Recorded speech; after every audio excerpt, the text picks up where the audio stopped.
ಕರ್ತನಿಗೆ ಸುಬಿಗಳು, ನಿಮ್ಮೆಲ್ಲರಿಗೆ ಸುಬಿಗಳು. ಚೆನ್ನಾಗಿದ್ದೀರಪ್ಪ? ಅಪೊಸ್ತಲರ ಕೃತ್ಯಗಳು 9ನೇ ಅಧ್ಯಾಯ 1ನೇ ವಚನ. ಸೌಲನು ಹಿಂಸೆಪಡಿಸಿದ ಯೇಸುವಿನ ಶಿಷ್ಯನಾಗಿದ್ದನು. ಸೌಲನು ಹಿಂಸೆಪಡಿಸುತ್ತಾ ಸಭೆಗಳನ್ನು ತಿರುಗುಲಾಡ್ತಾ ಇದ್ದ. ಸಭೆಗಳು ಅಂದರೆ ಅವನಿಗೆ ಆಗ್ತಾ ಇಲ್ಲ. ಕೋಪ, ದ್ವೇಷ. ಎಲ್ಲಾದರೂ ಸಭೆ ಇಟ್ಟರೆ ನಮ್ಮ ಧರ್ಮಶಾಸ್ತ್ರಕ್ಕೆ ವಿರೋಧವಾಗಿದೆ ಈ ನಿಬಂಧನೆ ಅಂತ ಅವನು ರೋಷಗೊಂಡು ಸಾಯಿಸ್ಬಿಡ್ತಾ ಇದ್ದ. ಎಲ್ಲಿಗೋದ್ರು ಗಂಡಸರನ್ನ ಹೆಂಗಸರನ್ನ ಎಲ್ಲರನ್ನ ಕರ್ಕೊಂಡೋಗಿ ಸೆರೆಯಲ್ಲಿ ಹಾಕ್ತಾ ಇದ್ದ. ಪ್ರಧಾನ ಯಾಜಕರನ್ನ ಕರ್ಕೊಂಡೋಗಿ ಮಹಾಯಾಜಕರನ್ನ ಮಾತು ತಗೊಂಡು ಇಷ್ಟಾನುಸಾರವಾಗಿ ತಾನು ಜೀವಿಸುತ್ತಿರುವಾಗ ಸೌಲನು ಕರ್ತನ ಶಿಷ್ಯರ ಮೇಲೆ ರೌದ್ರನಾಗಿದ್ದನು.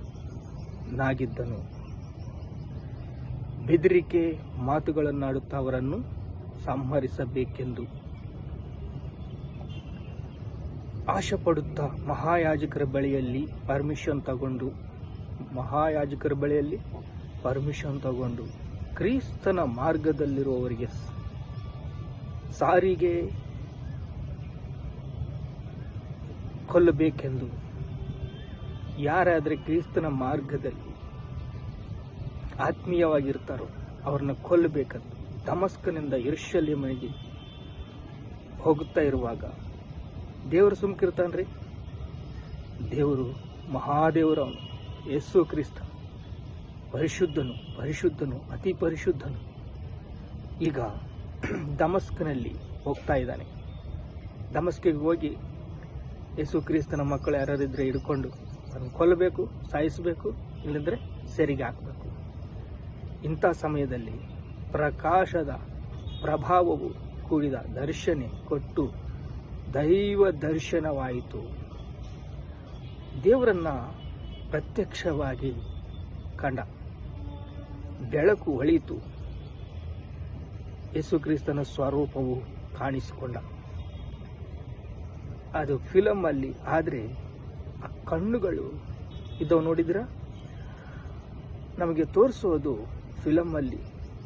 ಆದರೆ ನಾವು ವಾಕ್ಯಭಾಗವು ಏನು ಹೇಳುತ್ತೆ ಅಂದರೆ, ದೇವರ ಪ್ರಕಾಶಮಾನವು ಸೌಲನಿಗೆ ಪ್ರಕಾಶವಾಯಿತು. ಪ್ರತಿಬಿಂಬ ತೋರಿಸ್ತು, ಸ್ವರೂಪವು ತೋರಿಸ್ತು. ತನ್ನ ಸ್ವರೂಪದಲ್ಲಿ ಮಾರ್ಪಡಿಸಬೇಕಂದ ದೇವರ ಆಲೋಚನೆ, ಮುಖ್ಯವಾದ ಉದ್ದೇಶ. ಈಗ ಕಣ್ಣುಗಳು ಕಾಣಿಸುವುದಿಲ್ಲ. ಯಾರಿಗೆ? ಸೌಲನಿಗೆ. ಏನು ಮಾಡ್ಬೇಕಂತ ಹೋಗಿದ್ದಾನೆ? ಸೆರೆ ಹಾಕಬೇಕು. ಕ್ರೈಸ್ತರ ಮಕ್ಕಳನ್ನು ಸೆರೆ ಹಾಕಬೇಕು. ಗಮಲಿಯಲ್ಲಿ ಓದಿಕೊಂಡ. ಗಮಲಿಯ ಅಂದರೆ ಮಹಾಪುರುಷನು. ಯಾಕೆಂದರೆ ಅವರು ಧರ್ಮಶಾಸ್ತ್ರವನ್ನು ನಿಷ್ಠೆಯಾಗಿ ಪ್ರತಿಷ್ಠಿಸುವ ಅವರು.